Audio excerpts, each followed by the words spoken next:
नमस्कार. पाचच्या बातमीपत्रात मी विनायक घोडे आपलं स्वागत करतो. पाहूया काही ठळक घडामोडी. जम्मू काश्मीरमध्ये कुपवाडा जिल्ह्यात तंगधारजवळ सशस्त्र दहशतवाद्यांनी लष्कराच्या तळाजवळ आज सकाळी केलेल्या हल्ल्यात एक जवान जखमी झाला तर 3 दहशतवाद्यांना कंठस्नान घालण्यात सुरक्षा जवानांना यश आलं. या हल्ल्यात एक नागरिकही ठार झालाय. दहशतवाद्यांनी केलेल्या हल्ल्यानंतर या तळावरच्या इंधन तेलाच्या साठ्याला आग लागली आणि काही वाहनांचं नुकसान झालं. सकाळी 8:15च्या सुमाराला हल्ल्याला सुरुवात झाल्यानंतर हे दहशतवादी आणि लष्कराचे जवान यांच्यातली धुमश्चक्री अद्याप सुरू आहे. जैश ए मोहम्मद या दहशतवादी संघटनेनं या हल्ल्याची जबाबदारी स्वीकारली आहे. दरम्यान सुरक्षा दलांनी पूंछ जिल्ह्यात दहशतवाद्यांचा एक प्रमुख तळ उद्ध्वस्त केला असून या ठिकाणाहून मोठ्या प्रमाणावर स्फोटकं, उपकरणं आणि शस्त्रसाठा हस्तगत करण्यात आला आहे. जप्त केलेल्या स्फोटकांमध्ये इंटेलिजंट एक्सप्लोजन डिव्हाइस सामग्री आणि AK-47 रायफलींच्या कारतुसांचा समावेश आहे.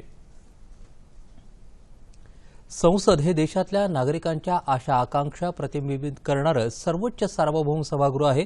देशाला विकासाची फळं प्राप्त करून द्यायची असतील तर संसदेचं कामकाज सुरळीतपणे चालणं आवश्यक आहे. म्हणूनच सर्व पक्षांच्या सदस्यांनी यासाठी सहकार्य करावं असं आवाहन पंतप्रधान नरेंद्र मोदी यांनी केलं आहे.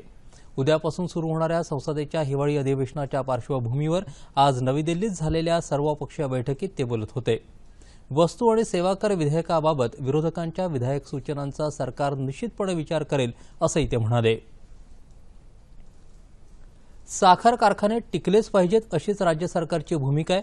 त्यामुळे उसाला वाजवी रास्त किंमत दर द्यावाच लागेल असं मुख्यमंत्री देवेंद्र फडणवीस यांनी आज साताऱ्यात सांगितलं. कराड इथं आयोजित करण्यात आलेल्या 12व्या यशवंतराव चव्हाण कृषी, औद्योगिक आणि पशुपक्षी प्रदर्शनाचं उद्घाटन करताना ते बोलत होते. साखर कारखान्यांवर विपरीत परिणाम झाला तर ऊस शेतीच्या अर्थकारणावर त्याचे दूरगामी परिणाम होतील.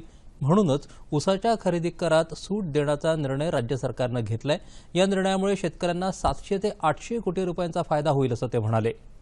साखर कारखान्यांनीही केवळ सरकारी मदतीवर अवलंबून न राहता विकासाच्या दृष्टीनं योग्य नियोजन करावं, उत्पादकता वाढवावी, ऊसाचं सगळं क्षेत्र ठिबक सिंचनावर परिवर्तित करावं असं सांगून महाराष्ट्राचे पहिले मुख्यमंत्री आणि देशाचे माजी उपपंतप्रधान यशवंतराव चव्हाण यांची आज पुण्यतिथी. त्यानिमित्त सातारा जिल्ह्यात कराड इथं कृष्णा कोयनेच्या प्रतिसंगमावर असलेल्या त्यांच्या समाधीस्थळाला मुख्यमंत्री देवेंद्र फडणवीस यांनी भेट देऊन आज आदरांजली वाहिली. राष्ट्रवादी काँग्रेसचे अध्यक्ष शरद पवार यांच्यासह अनेक मान्यवरांनीही प्रतिसंगमावर पुष्पहार अर्पण करून आदरांजली वाहिली. विधानभवनातही त्यांच्या पुतळ्याला अभिवादन करण्यात आलं.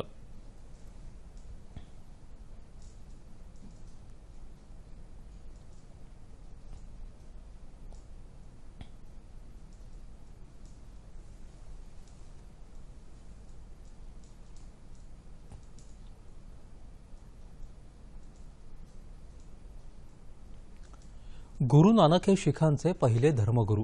आज त्यांच्या जयंतीनिमित्त अमृतसरच्या सुवर्ण मंदिरासह देशभरात अनेक ठिकाणी विविध कार्यक्रमांचं आयोजन करण्यात आलं आहे. गुरु नानक जयंती म्हणजे प्रकाशाचा सण. त्यानिमित्त अनेक गुरुद्वारांमध्ये शबर कीर्तन, गुरुवाणीचा पाठ आणि लंगर अर्थात अन्नदानाचा कार्यक्रम आयोजित केला आहे.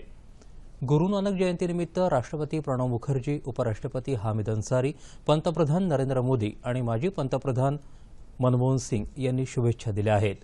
नांदेड इथल्या तख्त सचखंड श्री हुजूर साहिब गुरुद्वारात आज पहाटेपासूनच विविध धार्मिक कार्यक्रम सुरू आहेत. त्याचबरोबर सोलापूर आणि अकोल्यातही धार्मिक कार्यक्रम आयोजित करण्यात आले आहेत. यवतमाळ इथल्या वसंतराव नाईक शासकीय वैद्यकीय महाविद्यालयातले निवासी डॉक्टर आजपासून संपावर गेले आहेत. नागपूर इथल्या एका निवासी डॉक्टरनं नुकताच आत्महत्या करण्याचा प्रयत्न केला होता. तिथल्या न्यायवैद्यक प्रयोगशाळा विभागाचे प्रमुख डॉक्टर व्यवहारे या प्रकाराला जबाबदार असल्याचा आरोप करत त्यांच्यावर कारवाई करण्याची मागणी यवतमाळचे निवासी डॉक्टर संपावरती गेले आहेत. व्यवहारे यांचं विभाग प्रमुखपद काढून घ्यावं आणि चौकशी समितीद्वारे चौकशी करून त्यांच्यावर कठोर कारवाई करावी अशी मागणी माडचे यवतमाळ जिल्हाध्यक्ष डॉक्टर केतन अस्वाले यांनी केली आहे. उद्यापासून माड राज्यव्यापी आंदोलन सुरू करणार असल्याचं त्यांनी सांगितलं. निवासी डॉक्टरांच्या या संपामुळे मात्र रुग्णसेवेवर परिणाम झाला आहे. भारत आणि दक्षिण आफ्रिका यांच्यात आजपासून नागपूर इथं सुरू झालेल्या तिसऱ्या क्रिकेट कसोटी सामन्यात आज पहिल्या दिवशी दक्षिण आफ्रिकेच्या 2 बाद 11 धावा झाल्या. अश्विन आणि रवींद्र जाडेजानं प्रत्येकी 1 बळी घेतला. त्याआधी भारताचा डाव 215 धावांवर आटोपला. नाणेफेक जिंकून प्रथम फलंदाजी स्वीकारल्यावर मुरली विजय आणि शिखर धवन यांनी भारताला अर्धशतकी सलामी दिली। मात्र सलामीची ही जोडी बाद झाल्यानंतर ठराविक अंतरानं भारताचे सर्व फलंदाज बाद झाले। आज भारताच्या एकाही फलंदाजाला सूर गवसला नाही।